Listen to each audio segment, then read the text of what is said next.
Hey everyone, happy Halloween. Now, speaking of which, there is a new Halloween game coming out next year based on John Carpenter's original film. And I just wanted to make a quick video giving my opinion on the game itself. Because, for one thing, I am a fan of ASIM horror games, especially ones that are based on some iconic horror IP. And the game is based on one of my favorite slasher movies of all time, Halloween. And they even got Nick Castle from the original film reprising his role as Michael Myers in the game. So there's that. But they also seem to be taking a different approach with this one. From what I've seen in the gameplay trailers, essentially it looks like an ASIM horror game with some PvE elements, which is nice. The game takes place in a small town, Haddonfield from the movies, and you have these roaming NPCs that are like the local townspeople. And as Michael Myers, your job is to like stalk and kill people in their own homes. Meanwhile, the survivors have to fight back, try to save the townspeople and all that. Sure. So compared to other ASIM horror games I played, the world, the setting in this game, it looks more alive, more interactive due to these PvE elements.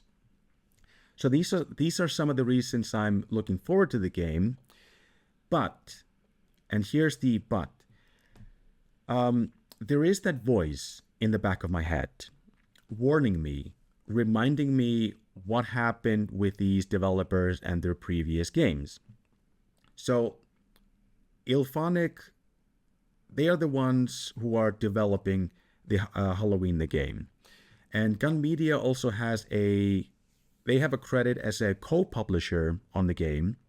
So you have these two individuals, like you have these two companies, IllFonic and Gun Media, working on this game.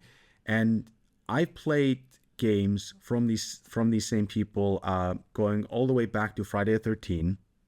And what's interesting is that I believe Friday the 13th was the last game that IllFonic and Gun Media actually collaborated on. Because after Friday the 13th, these guys went their separate ways.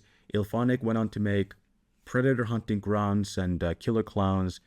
Meanwhile, Gun Media went on to make Texas Chainsaw, working with the developer Sumo. And with the exception of Predator Hunting Grounds, like I played all of these games. And with all of these games, essentially it's been the same story all over again. So these guys, they know how to take a horror IP and build a decent game concept around it, but they never seem to put much forethought into the live service aspect of these games, making sure that everything is running smoothly afterwards. Keep a schedule where they release content on a regular basis. And it also takes them a while to fix game-breaking bugs that have been out for days, weeks, and whatnot. Just a lot of stuff like that. And there are other videos on YouTube that go into the whole controversy and downfall of each game. So I'm not really going to get into that here, but for now, let me just describe my experience with Friday the 13th on launch day, right? So back in 2017, I'm watching trailers for the upcoming Friday the 13th game, and it looks awesome. It's a game where you get to play as Jason Voorhees, and he has all these unique kill animations, a lot of them paying homage to the original movies. And you have Kane Hodder reprising his role as Jason, which is awesome. But anyway, so come Friday, they release the game. So they released the game on a Friday, of course, and right as soon as I play the game, tons of issues, right? The server infrastructure is kind of breaking down. The servers can't handle the influx of players. The XP progression system is broken. You couldn't level up your characters or unlock new kills for Jason, and they couldn't get around to fixing it until after the weekend, which kind of sucked because, I had the weekend off. I was looking forward to putting in some serious grind in the game, unlocking all the Jason kills, and and that's that. But I know these things happen. I realize these things happen sometimes with games on launch, and it's not like the end of the world. But little did I know that this would be like a theme.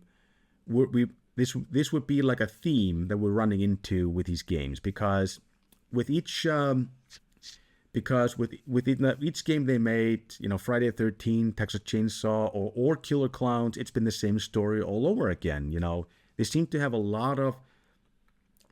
problems maintaining those games and making sure that these games have a lifespan, well, longer than 2 years at least. Because I don't think any of these games, well, okay, the jury's still out on Killer Clowns because that game still isn't 2 years old. But Friday the 13th and Texas Chainsaw, within 2 years, both of these games announced that they would not be releasing any more new content, And I mean, okay, so Friday the 13th, that was a unique situation because there was a lawsuit that happened over the rights to the original Friday the 13th film, and that kind of put things on hold. But Texas Chainsaw Massacre, they didn't have the same excuse. I don't really know what's going on, but they don't have a lawsuit to hide behind. I think it was I would say that was just pure mismanagement on Gun Media's part. So anyway, that's that.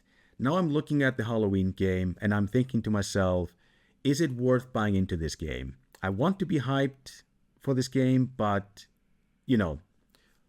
fool me once, shame on you, and fool me twice, But this is also where I'm kind of looking at, this new collab between IllFonic and Gun Media after all this time. The fact that IllFonic and Gun Media are teaming up for the Halloween game, it's gotta mean, I'm hoping it means something positive, right? Maybe finally, hopefully, now they will have maybe enough management skills and resources between the two of them to make sure that the Halloween game is, it's given the treatment that it deserves. And I guess we'll just have to wait and see, but that's just my take on the situation. So yeah, we'll see how it turns out September next year. So anyway, thank you all for listening. Again, wishing you all a happy Halloween, and I'll catch you next time.